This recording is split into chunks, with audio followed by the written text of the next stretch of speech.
Hey, it's Tuesday. That's basically my favorite day of the week. Dude, same. Okay. I'm Alex, And I'm Amber. and this is another episode of True Crime and Chill.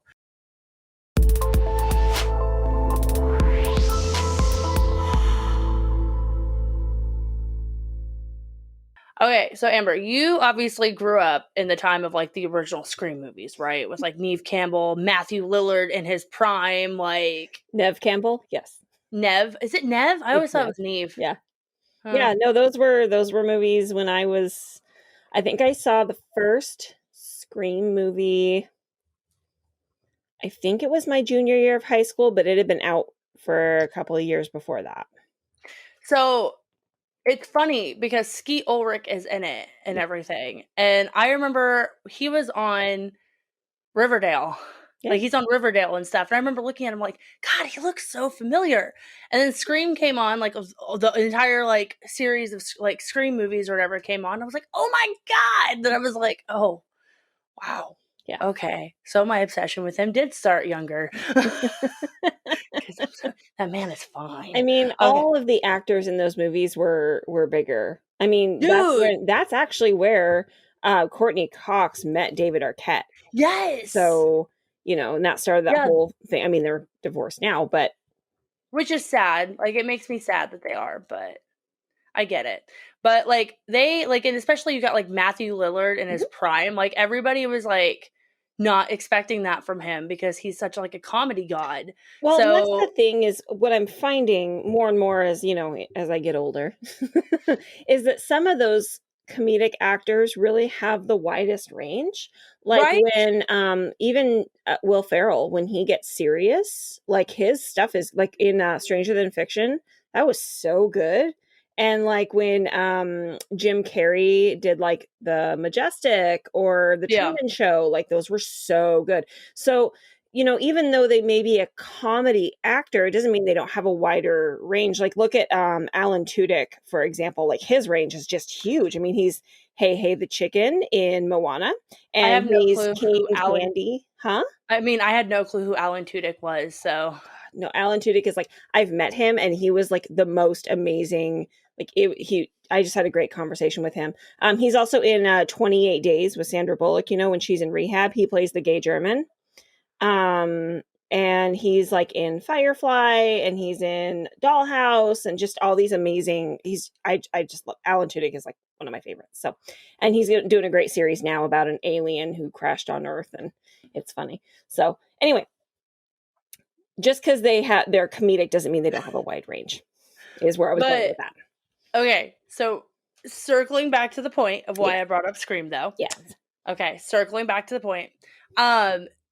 As iconic as these movies were, like when the original Screams came out and everything, I remember Nev was like, oh no, I'm only gonna do like the first like 3, I'm not gonna come back for the rest of these, and then she ends up coming back for 3 more. So these movies are iconic. Like it's easy to say like these movies are iconic. Like Yeah. you don't know, even if you've never seen it, you know what Scream is. You know the Scream trilogies, like The Mask, Ghostface, all that.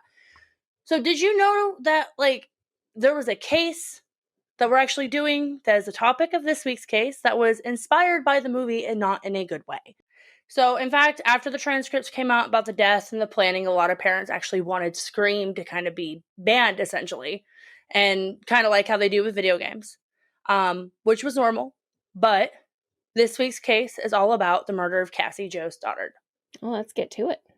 All right. So Cassie Jo Stoddard was born December 21st, 1989 in Pocatello, Idaho. That's a name. I like that name though. But so she had an older sister, Christy, and from everything that I could find, Christy was actually like her half older sister, I believe. Okay. And she had a younger brother, Andrew, who's also her half brother. Andrew and her were a grade apart. And like Cassie was a junior when she passed away. Andrew was a sophomore and stuff. And so, from everything that I could find about Cassie, she was close to both siblings, but she was a lot closer to Andrew than she was to Christy because Christy was just way older than her. Andrew really hasn't really talked much about Cassie since the murder happened back in 2006, but one of the interviews that I did see, like that he had talked to a magazine about, Like, they just had a really close relationship. He explained how she was a very happy girl. She was very bright. She loved to listen to music. She loved to draw. She was very dedicated to getting what she wanted out of her life. Christy even said the same thing in a documentary that I watched about this case. She said that she was a very bright student, a very hard worker. That hard worker attitude actually got her to start taking some odd jobs here and there to start raising money to buy her own car. Well, something we've all done, honestly. Right? Like, I remember her age, like, I was babysitting and doing, like, what little I could to get pocket change because I really wasn't worried about getting a car, because where we lived in Port Angeles, like, where I lived, it took me 30 minutes to walk to and from school. And if I didn't walk to school, then I'd ride the bus. So, like, that $20-$30 was, like, a dream for me, because I'd be like, oh my God, I have all this spending money. And now as an adult, I'm like, wow, that's nothing. So the fact that she was doing all of this just to get a car at 16 was just beyond impressive. One such job she actually picked up was her aunt and uncle would go out of town every weekend with their kids. I don't know why I didn't really dig into that too much. It's just they just went out of town every weekend with their kids. Some families do.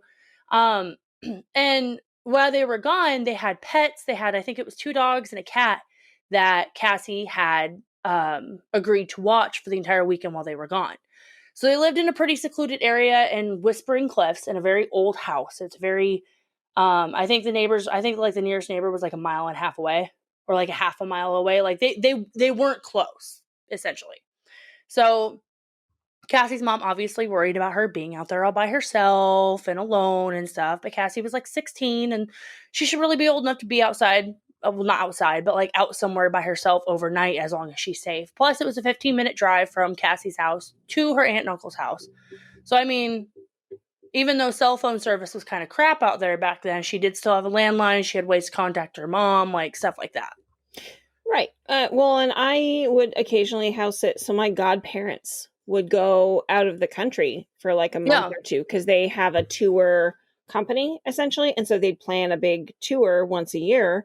And I would watch their house for them. And that wasn't the only one. I mean, there were a lot of other like family friends I used to house sit for. So I understand. It's kind of scary, especially if you, excuse me, like Cassie, you have a family and then suddenly you're in a house responsible for everything by yourself. It can be a little nerve wracking, but as long as you follow basic safety protocols, I mean, it's, it makes sense. And she seemed like she was a really responsible kid. So I don't know that she was really a safety concern to her parents. Yeah. I'm pretty sure her mom just like worried, like of course normal moms do. Yeah. And stuff like, oh, like you're going to be all by yourself and stuff. And like, she even said, like, there were reports of, like, her mom said, like, she was like, are you sure you want to stay the night? You can stay out here until nighttime and, like, you can leave the house and do all that stuff and everything. But Cassie was like, no, I got this. I'm good. That's how I'd be, too, in that same position. That's exactly how I would have been, so. Yeah, and it was 2 nights. It was a Friday night, Saturday night, and then her aunt and uncle will be home on Sunday. Right. So Cassie's mom had no idea that when she dropped Cassie off around 5 p.m. on Friday, September 22nd, 2006, it would actually be the last time that she had seen her daughter alive. So she would eventually talk to her daughter later that night, and I'll mention that later. But that was going to be the last time that she would physically see Cassie. So Cassie gets to the house, she reads the notes from her aunt and uncle, like how to take care of the pets, like, hey, like, here's some snacks. Here's I don't know, most notes with house sitting, like, hey, here's some snacks. Here's $20 for some pizza. Help yourself to the fridge. Mm-hmm. Like, here's the feeding schedule for the animals and stuff. Here's the walking schedule for the animals, stuff like that. Exactly. So she basically just like looked at the list. She probably checked the house like normal people do just to kind of put her mind at ease. So even though she knew the house very well, she probably just kind of wanted to make sure she was the only one there. I mean, I do that when I'm in a new house by myself. Also, though, it's one of those things where it's the first time you're in that person's house by yourself. Yeah. And so it feels really different and it looks different and you feel a little more at ease exploring places. Yeah. This is somewhat related when, for example, if you ever sell a house, right, you don't ever want to be there as the homeowner if somebody's coming to look at your house because they're less likely to be honest about the house, to feel comfortable, like, opening drawers and cupboards like they should do, because if they're going to live there, they want to see, how that feels.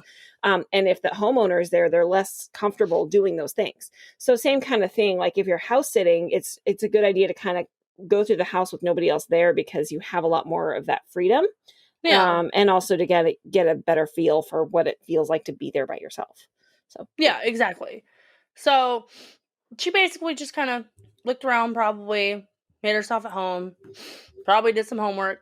Who knows? Like, so Cassie is like over at the house by herself. And after everything kind of went down, police were obviously trying to get a timeline of everything that had happened, because even though she was killed sometime on Friday night, early Saturday morning, she eventually wasn't found till Sunday, but we're going to get to that. So they obviously wanted to establish a timeline. So they kind of start like going through things and stuff. So like they know that her boyfriend had ended up coming over. Cassie's mom knew that her boyfriend ended up coming over. Her aunt and uncle knew that Matt was going to be coming over. So Cassie's boyfriend's name was Matt. But like they're like, okay, so what happened before that? So before Matt had come over, did anybody else come over? They found out that they were able to pinpoint that a package had been dropped off shortly at the house.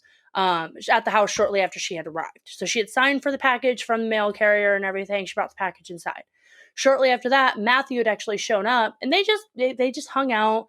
They studied. They'd watch movies. That like that. The plan was like you say that and stuff, like you go, oh sure, yeah, but like the plan was for them to study and watch movies and stuff. And the thing is that was just the kind of guy Matt was. Like, he was very respectful. He knew that even though they were alone in the house, like, he knew that there were boundaries that needed to be set and put into place and stuff. And he was that kind of guy that, like, respected her parents' wishes.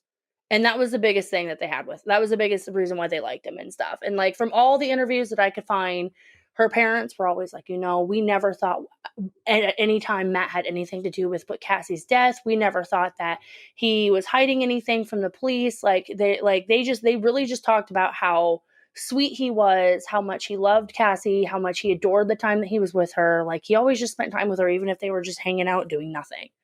Like, she would call him and be like, hey, like, I'm not doing anything. You want to come over? And like, he didn't mind spending time with her family either. Like, that was the thing. Mm-hmm. And so he was just very respectful, very loving. He doted on her, and like it was a really cute relationship. It was a very respectful relationship that put her parents' mind at ease.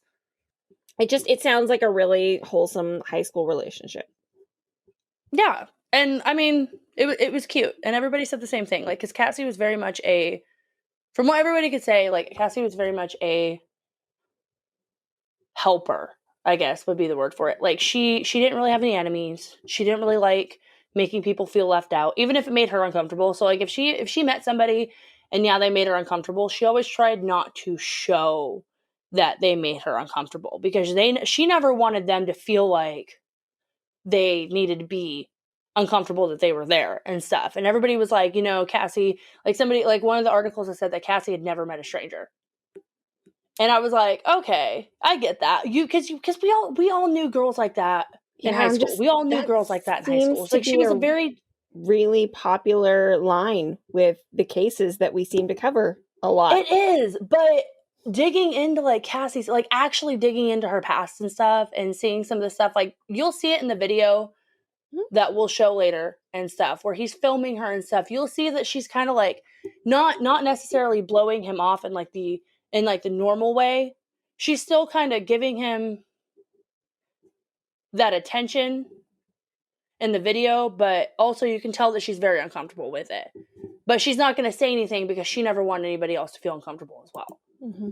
And stuff. So it's like I remember hearing that and then seeing the video and thinking, I see it. Like, she was very much, even though she's very much a sweet girl, she very much probably was naive as well. Like, very sweet, but very naive. Very naive. So Matt comes over. The police were able to pinpoint it about 6 p.m. And again, all times are approximate and everything. The police were able to pinpoint about 6 p.m. and they're hanging out. Cassie had told him, she was like, yeah, I'm a little nervous to be in the house by myself, but it's whatever and stuff. Like, like just like normal stuff. Like, obviously it was an old house. So like it creaked and it groaned and it made noises and stuff like that. And so her mom had also called in to check in on Cassie as well to make sure she was doing okay. And I think the police pinpointed that to be about 7:30, 7:45 when her mom had called and checked in. And when her mom had called and checked in, she was like, Mom, I'm fine. I'm good. Like, stop calling me. If I'm in trouble, I will call you. I love you. Like, I will see you Sunday. Like, whatever. Like, everything is fine. So at 8:30, there's a knock on the door. At 8:30 p.m., there's a knock on the door. And Cassie obviously had no clue who it was. Matt seemed to know, though. So Brian Draper and Tori Adamchick comes over. Matt had told them Cassie was house sitting by herself. And I guess they showed up thinking that some kind of party was going on. Okay, first of all, rude. Why would you tell somebody that? Okay. But at the same time, he's 16 years old. He probably wasn't thinking about it. Right, but considering how wholesome they're making him out to be, that seems like a really weird thing for him to do. I'm just going to put that out there. No, I'm sorry, but why would you tell somebody, yeah, my girlfriend's staying at this place all by herself? Again, 16 years old, as a child, technically you're still a child. I know that I have said some things that I probably think about when I was a teenager that I'm like, oh God, girl, why? Like, why would you say that? Like, I feel like it probably was said like, hey man, what are you doing this weekend? Oh, I'm going to go hang out with Cassie for a little bit. She's house sitting for her aunt and uncle. So we're just going to kind of go hang out and watch the movies. Like, something like that. Like, you don't think much of it. Right. Did Cassie know these boys from school? Like, were they friends? Were they just Matt's friends? So from everything that I've read and saw, they were all kind of like in the same friend group. So it's kind of like, in that high school thing where you date somebody and like all their friends kind of become your friends or like acquaintances and stuff. So Matt was closer to the guys, obviously, but because they were dating, like I said, Cassie was friends with them and stuff. She wasn't like, she wouldn't consider them like her like friends. Like, now as adults, we would consider them acquaintances, but like in high school, everybody that you talked to and hung out with was a friend. Right. And so they all hung out frequently. They all did stuff frequently as a group and everything like this, because it was a bigger group of friends and such. So even though Matt had said like, Cassie was obviously a little miffed that they came over without her permission, she eventually like was like, okay, whatever. Like, we can watch the movies. We can hang out. Yeah. And Cassie was like, well, let me show you around the house and stuff. Like, cause like, I don't know how her giving a tour had got brought up. I haven't found anything in interviews. Matt never really did any kind of interviews. He really only did one article for a paper, and that was shortly after Cassie's death, where he talked about like how much he missed her and stuff like that, and how he wished like things could have changed that night and stuff like that. But like, it wasn't like, the only people who know what happened in that house were Cassie, Matt, and the boys. Right.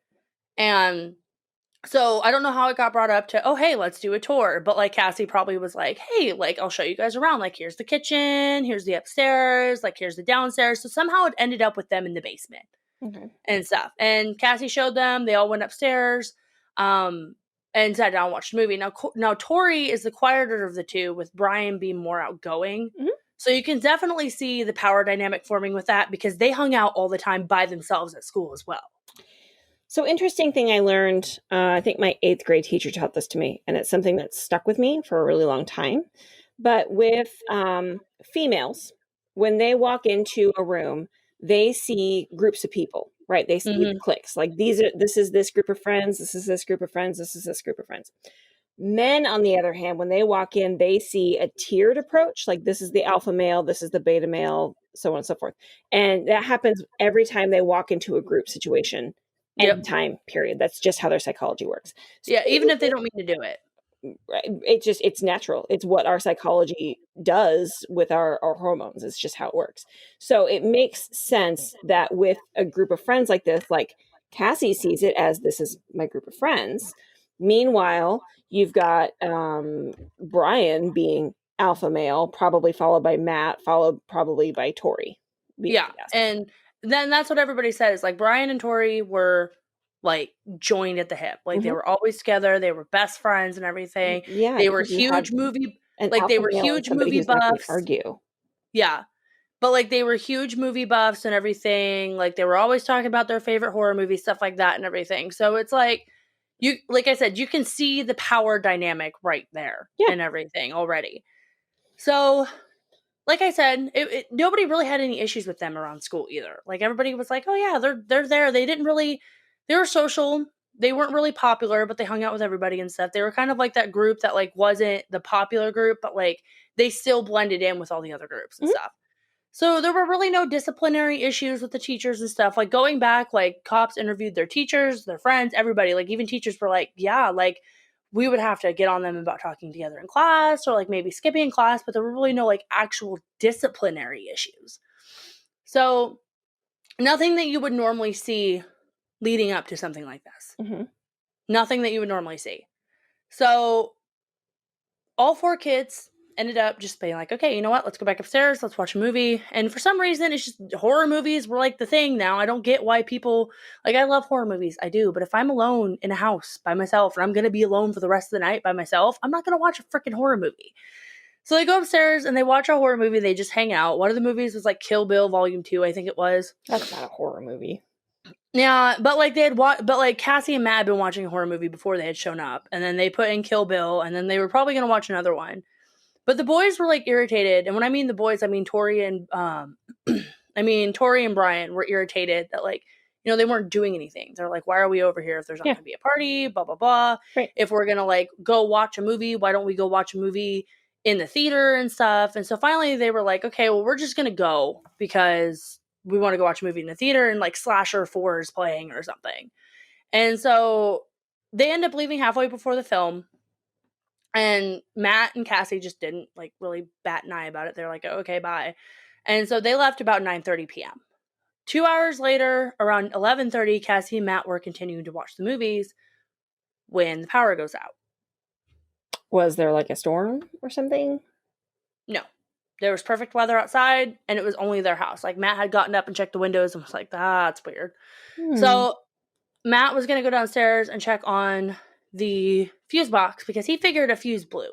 An old house, a fuse would blow, like blow. Yeah, that's Cassie was obvious. Well, Cassie was obviously like little like, oh my God, what is going on? But Matt was like, oh, okay, you know what? I'm going to be the big strong guy. Like, it's probably a fuse blown.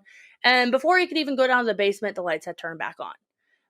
Later on, after Tori and Brian were arrested, they said that they were down there basically just, they flicked the lights off. And they were trying to see if Matt and Cassie would come downstairs to turn on the fuse box. Now, at this time, the cops didn't think, like, they told the cops that they were just trying to scare them. But later evidence that came forward was kind of like, oh, there's something else going on. So eventually lights come back on because they just got tired of waiting for them. However, Cassie is still spooked. And Matt is also, like, noticing that one of the dogs that Cassie's aunt and uncle has, it keeps looking at the basement door and growling. I mean, to an adult, that's obviously going to be a tip off. Yeah. It could also be, and I'm not saying the dog didn't do it, but it could also be something that he didn't think about at the time and then remembered later. It was like, oh yeah. But also sometimes when we're remembering things, we remember them incorrectly. But yeah, considering there was obviously people in the basement, yeah, that's a, you know, but as an adult, we would have been like, we're going to get out of here. We're going to call 911. Being fans of true crime, all of us are going to be like, that's not normal. Yeah, exactly. So, like, because it's like, you know, like, as a teenager, I remember my dogs would growl, and I'd be like, God, shut up. God, nothing's out there. But, like, who knows? There could have been something out there. But, you know, I'm a dumbass teenager, so it's like, whatever. But, like, even Harley, who, everybody say hi to Harley, because she's in here. She's sleeping. She's a great extra co-host, by the way. Even Harley does it sometimes where like her and Max will like growl at the weirdest things. I'm like, stop doing that. Because then I get freaked out when I'm home by myself. Right. So Matt notices that Cassie's a little spooked. Like, she's obviously scared. Like, the dog was obviously growling to be like, hey, there's something down here. But they didn't understand that. So she's obviously scared to be at the house by herself. So she goes, Matt, you know, like, do you think you could spend the night? And Matt told her, like, you know, I don't know. Like, I don't think that'll happen.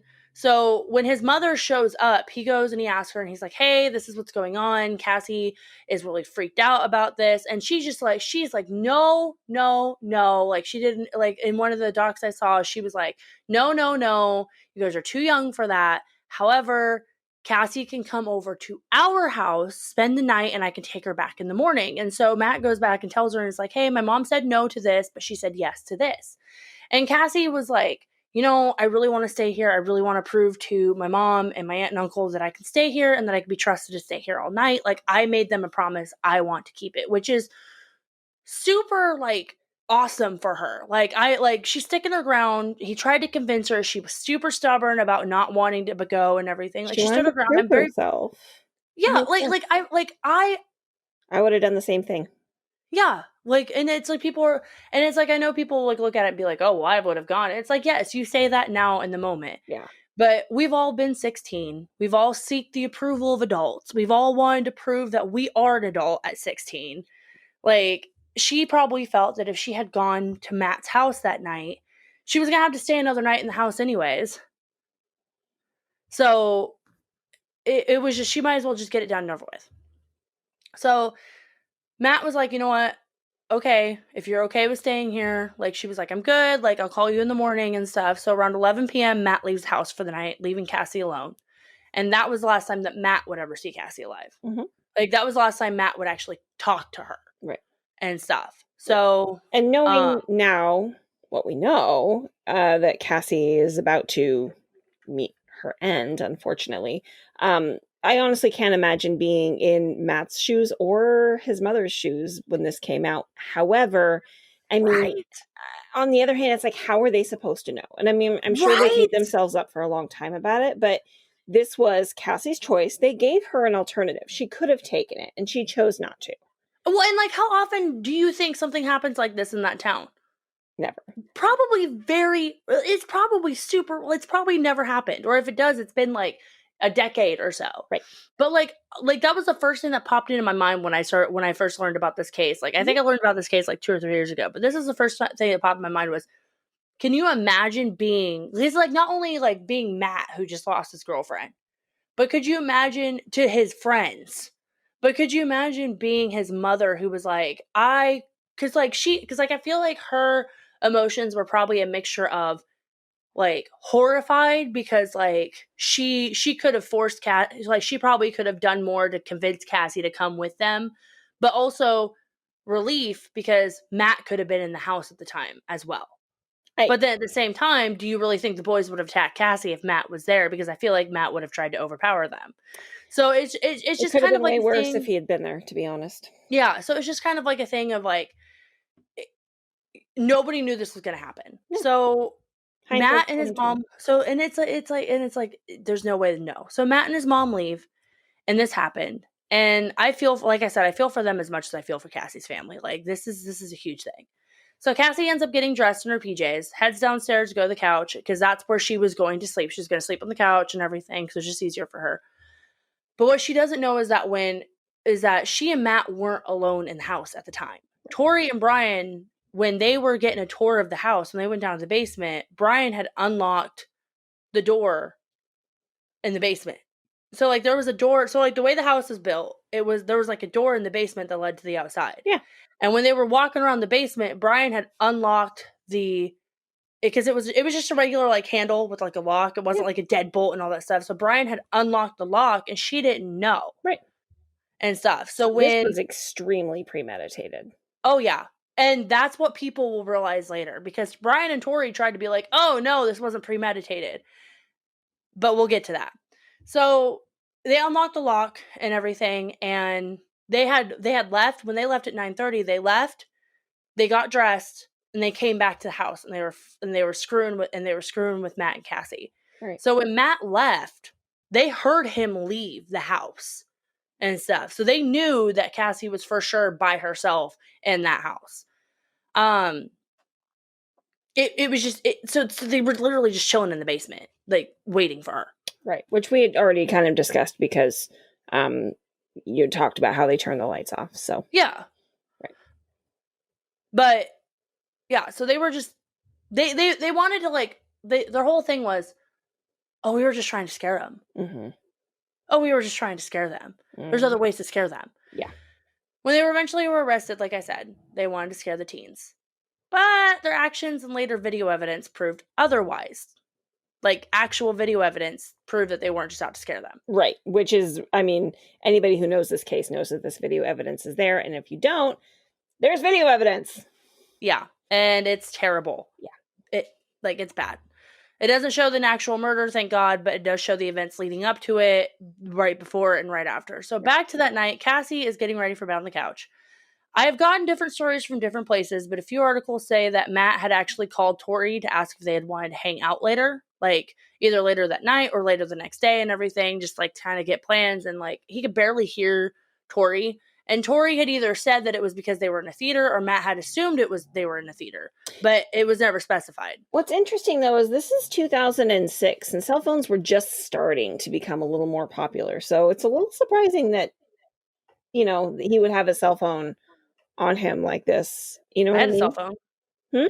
Hmm? Everybody in my class had a cell phone. See, and I didn't get I got my first cell phone in like 2000. Dude, And okay, so when I was in middle school, okay, when I was in 7th grade, everybody had a freaking cell phone. how old were you? Everyone. And what year was that? 2006, 2005, 2004 Oh.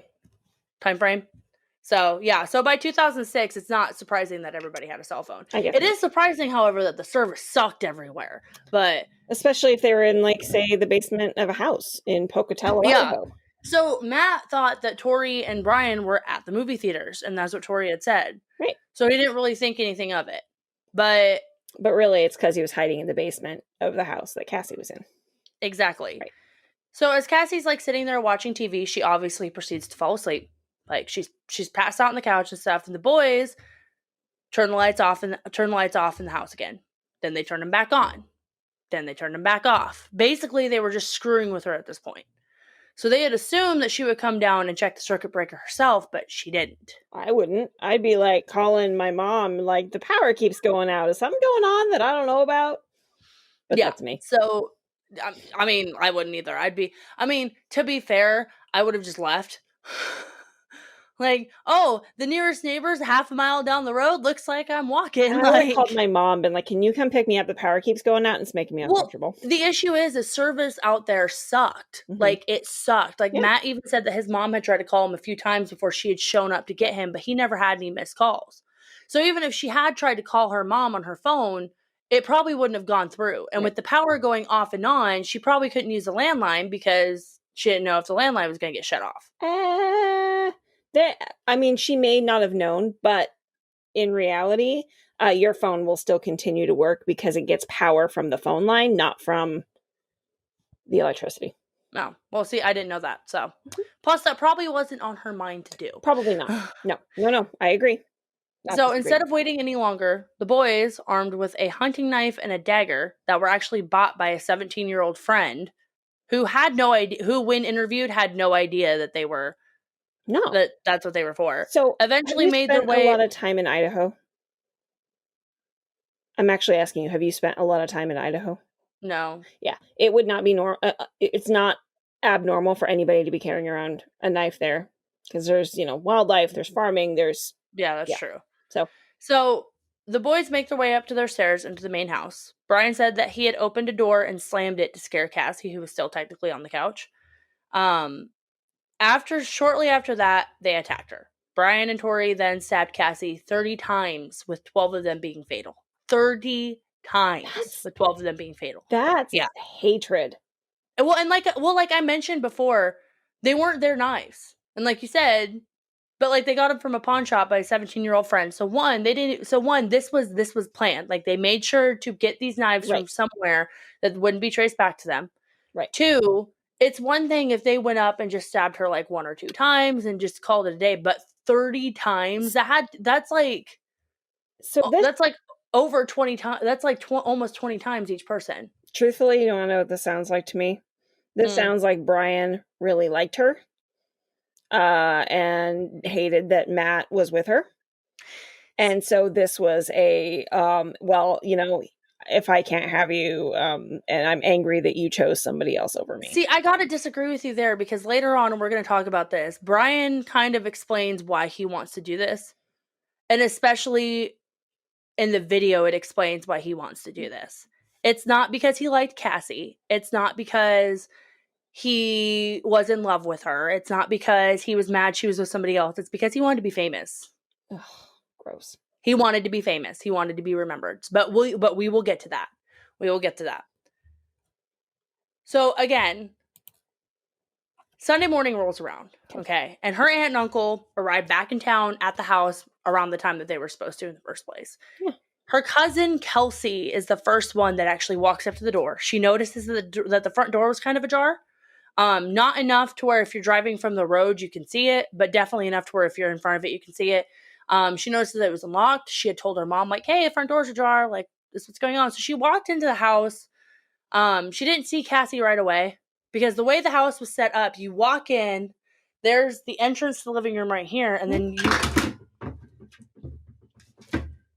you walk in, okay, here's the stairs going up, entrance to the living room right here, and you go straight back to the kitchen.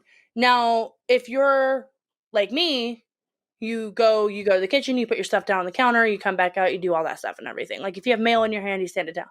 So I'm assuming she went back to the kitchen. She was looking for Cassie or whatever because, like, hey, Cassie, you were home, blah, blah, blah, and everything. And so she comes back to the living room, like, looking for her cousin. And that's what she finds on the floor. She finds Cassie laying on the floor of the living room covered in her own blood. It's not even like an adult found her. It was her cousin. And I'm pretty sure her cousin was like 15, 16 at the time. So, like, this is traumatizing for her. Like, traumatizing. Because Cassie, it's not like Cassie had just been murdered a few hours before. Like, she had been there all of Saturday night into Sunday morning. And, like, Cassie's sister was working, had to be told by her uncle that her sister was dead. Her brother got a call from somebody. I can't remember if it was her uncle or her cousin or his uncle or his cousin or something, but he got a phone call and was told, like, hey, Cassie's dead. Hold on. Yes, Bentley.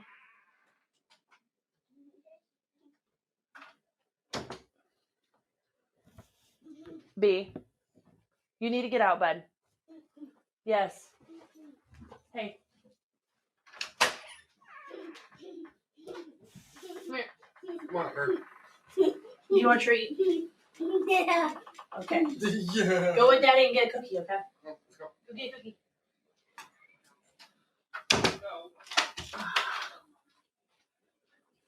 I am such a good mom. Let's bribe you with cookies. Yeah, for doing something you shouldn't do. Uh-huh. Yeah, let's bribe you with cookies for doing something you shouldn't have done. I know, but it gets them out of my room quicker and I don't have to fight with them too much. Okay. So, like, her brother, I can't remember who called him. I can't remember if it was her uncle or something, but somebody calls him and is like, Cassie's dead. So he gets this call over the phone as well. And Cassie's mother, who had absolutely no clue what the hell was going on, arrives expecting to pick up her daughter, but instead is met with her daughter's dead body. So there's a couple pieces to this. First of all, a lot of them were saying, like, oh yeah, I'll call you in the morning, I'll call you tomorrow. When that didn't happen, why didn't anybody think to go check? See, that was my question. I could not find anything really to, like, give an explanation for that. I know, like, the only explanation that I can think of right now is, like, cell phone service is crap up there. Right. Yep. So Cassie's mom may have tried to call her on her cell phone, couldn't reach her because of the service. So she probably tried calling the house and couldn't reach her there. So she probably thought, oh, she's probably out with Matt doing something. Right. And then she had to go to work. And then I don't know exactly the kind of hours that her mom worked, but I'm assuming that maybe it was enough to where she worked long enough hours to where she didn't really think about it. And it also says a lot about the trust that they gave her. Yeah. Too. So.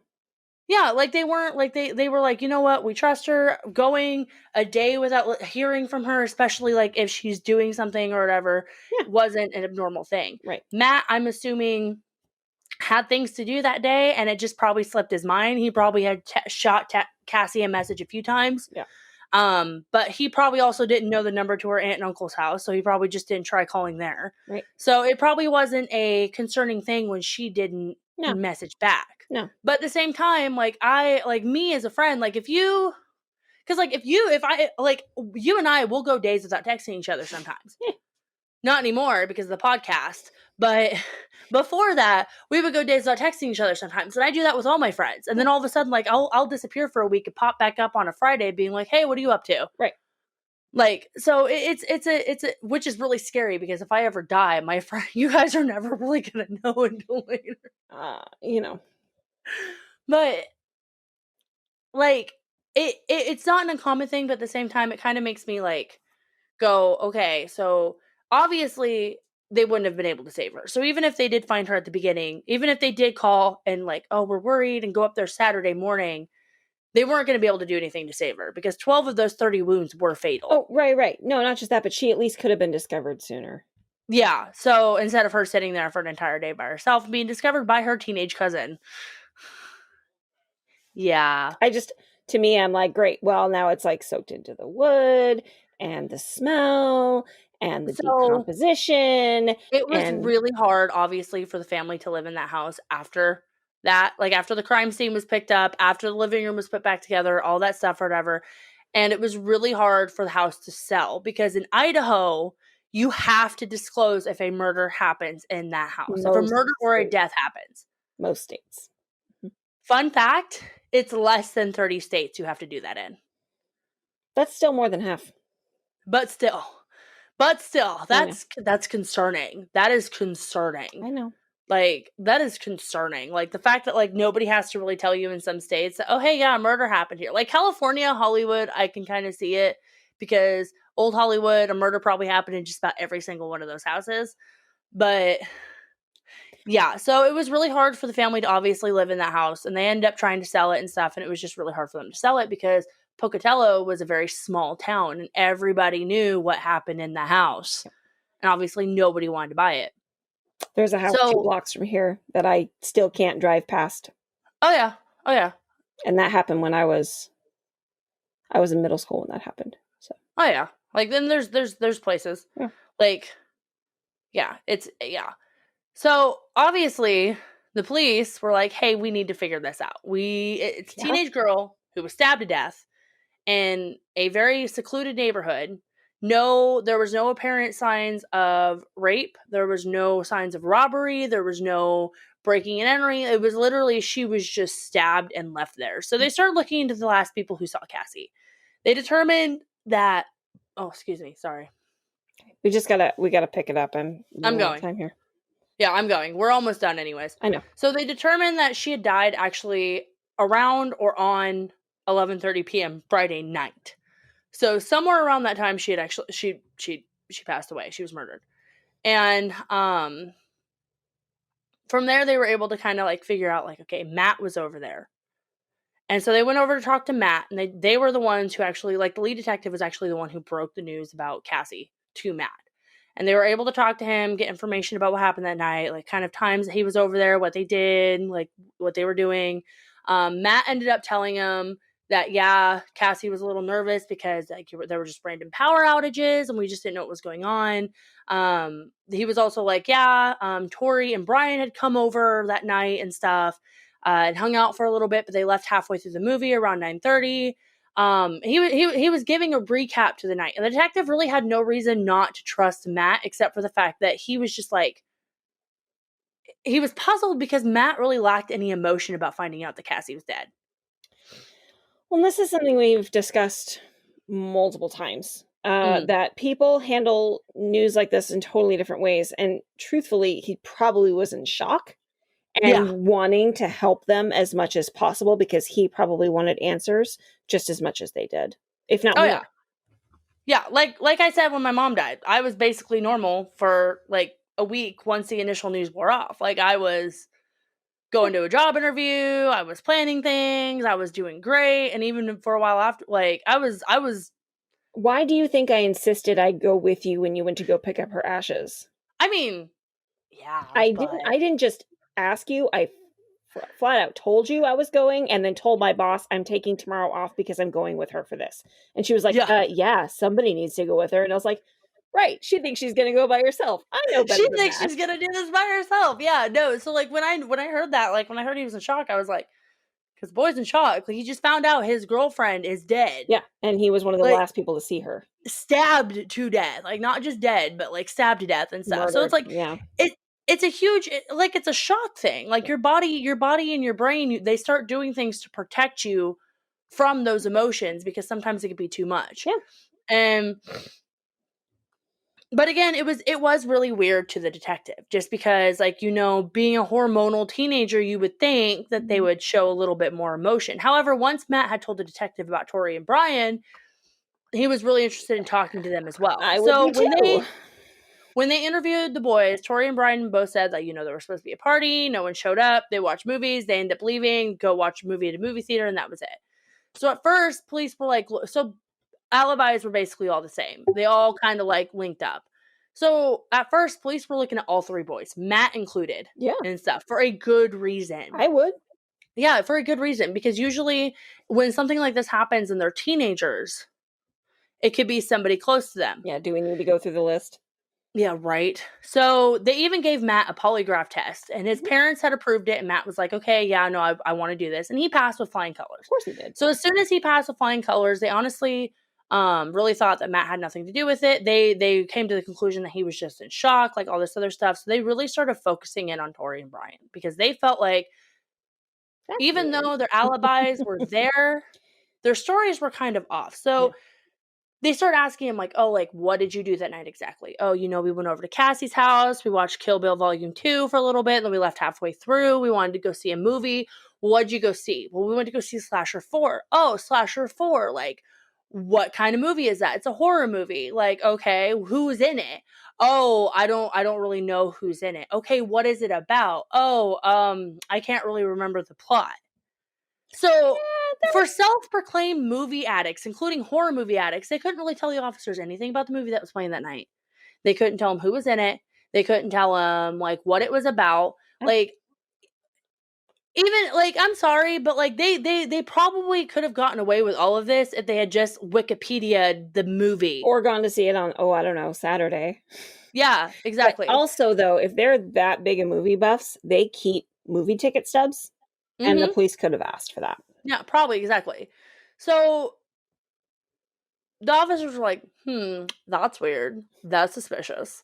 So the lead detective goes to the movie theater, and he's like, hey, he's talking to the girl at the counter, and he's like, hey, like, do you know these boys? And he shows her pictures. She goes, yeah, that's Tori and Brian. Like, they go to my school and stuff.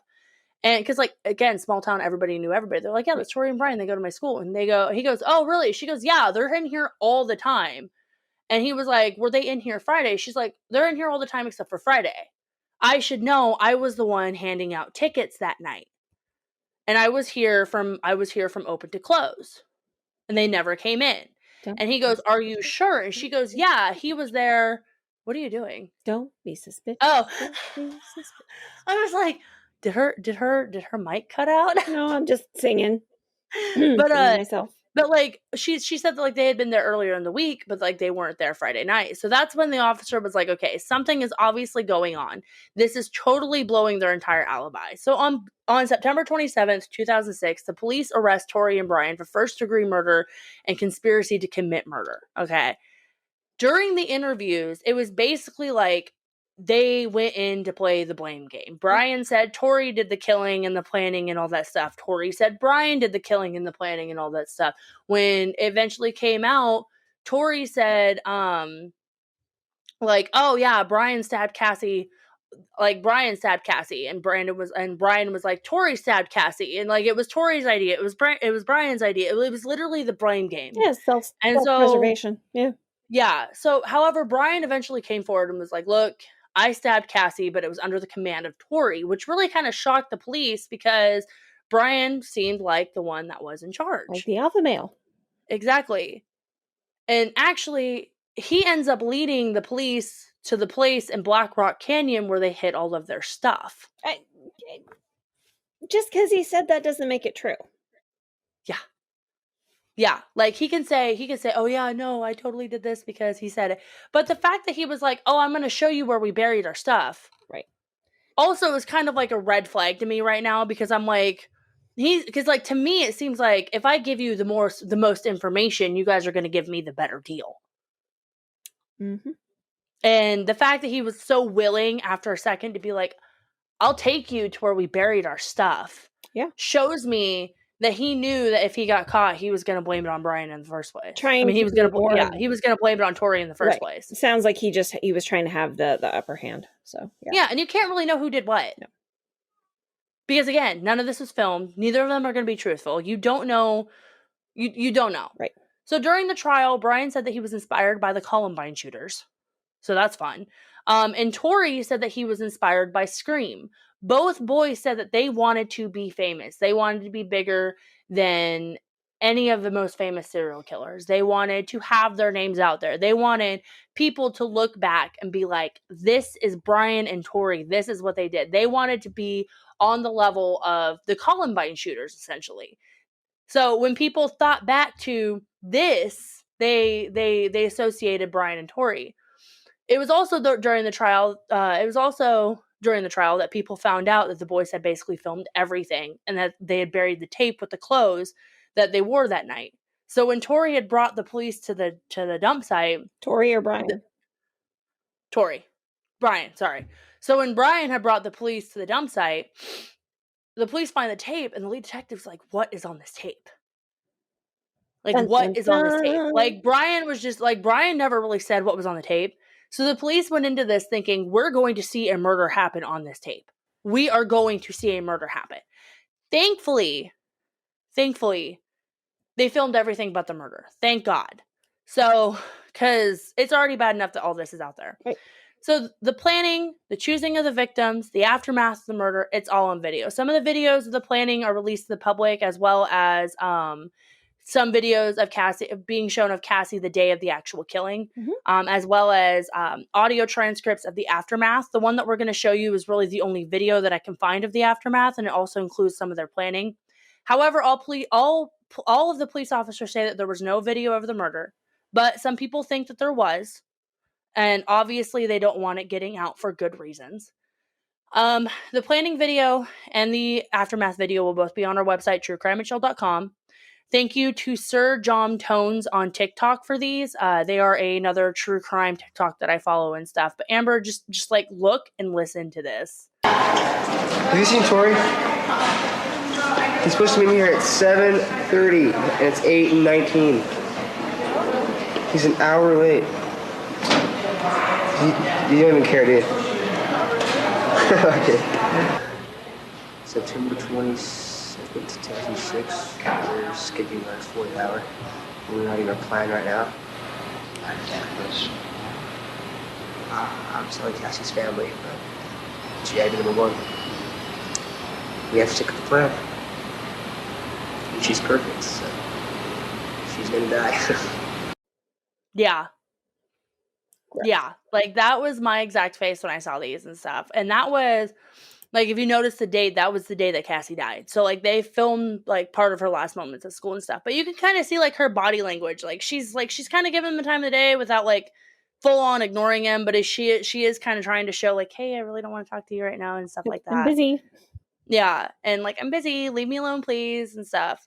And so the next video that we're going to show, and again, all of these can be found on our website if you're listening to this through Spotify or any other podcasting site, is the video that's set right before the murder, so when they're on their way to the house, and then right after. From it, they're going to want it more.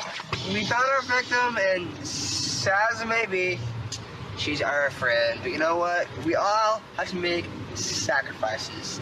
Our first victim is going to be Cassie Stoddart. She's going to be alone in a big, dark house out in the middle of nowhere. How perfect can you get? I mean, like, holy shit, dude. I'm horny just thinking about it. Hell yeah. It was 9:50, September 22nd, 2006. We know there's lots of doors. There's lots of places to hide. I locked the back doors, so it's all locked. Now we just gotta wait. I just killed Cassie. We just left her house. This is not a fucking joke. I'm shaking. I stabbed her in the throat, and I saw her lifeless body just disappear. Dude, I just killed Cassie. Oh, fuck. That felt like fucking real. Yeah. Yeah, those were my exact reactions when I watched these. And I watched these at like 11:30 at night laying in bed, and I was like, "Oh my god." So, obviously investigators were like, "Okay, you guys obviously did this. There's no getting out of this. There's no trying to say that like your friend forced you to do this, because you're looking at these videos like, no, man, like you guys had equal part in this." So I just killed Cassie. Like, yeah, stabbed her in the throat.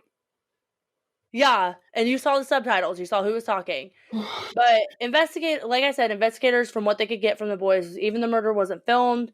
Like you saw, everything else was. Tori and Brian basically wanted to make their own horror movie and become famous. Like, it wasn't even about killing Cassie. They just wanted to be remembered. They wanted to be famous, and in the wrong way. Mm-hmm.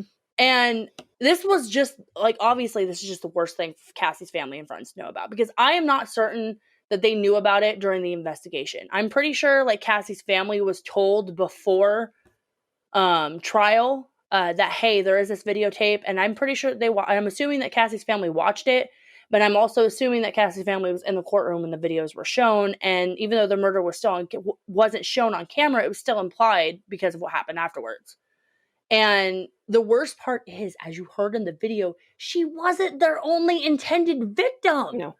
Like, they had a whole list. They had apparently tried to do this before. Like, another part of a video, which I'm going to put in on the last part as well on the website. It's like, one of them is saying, quote, hopefully we won't have 8 or 9 failures like we have had, unquote. Quote, yeah, we have always tried maybe 10 times, but they've never been home alone. Or when they have, their parents show up, unquote. Like, they've been alone with people who had no clue that they were going to be their first victim until they were saved by some miracle of God. So it comes out that other people could have been Cassie.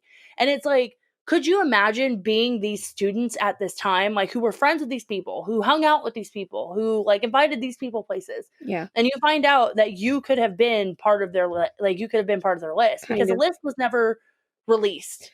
Whoever was on that list, it was never released. So nobody really knows if they were on that list or not. Yeah. Yeah. No, And there's parts of this that are hitting a little home for me. I'm just going to gracefully bow out at this point for my comments, because it's scary. And a lot of people speculated if Matt was on the list, and if he wasn't, and if that's why they didn't attack when he was there, if that's why they waited for Cassie to be alone. Some other people speculated it's because they knew they wouldn't be able to overpower Matt and Cassie at the same time. I would go with that one. And also, I don't know that they would be able to overpower Matt in general. They're kind of weakling looking boys, which is even why they had to do this to prove themselves. Yeah, or like they had to do it when somebody was by themselves and not. Right. So Cassie was on her way to a bright future. She had dreams, she had plans, and she never thought that she would meet her death at the hands of people she actually considered her friends. Though Brian and Tori will spend the rest of their life in prison, it is still not enough of a justice for her family, as Cassie still isn't here with them. Her sister Christy had said in an interview, quote, I tell my kids Cassie is our guardian angel and she looks down on us from heaven. So she's never going to be forgotten. She's going to be loved, by all the lives that she touched. And that's the way that she lives on, even though that she's not here, unquote. Thank you for listening to True Crime and Chill. For more information, including case notes, photos, and sources, visit our website at truecrimeandchill.com. You can also stay connected with us on social media. You can find us on Facebook, Twitter, and YouTube. Look for new episodes from us each week on Tuesdays.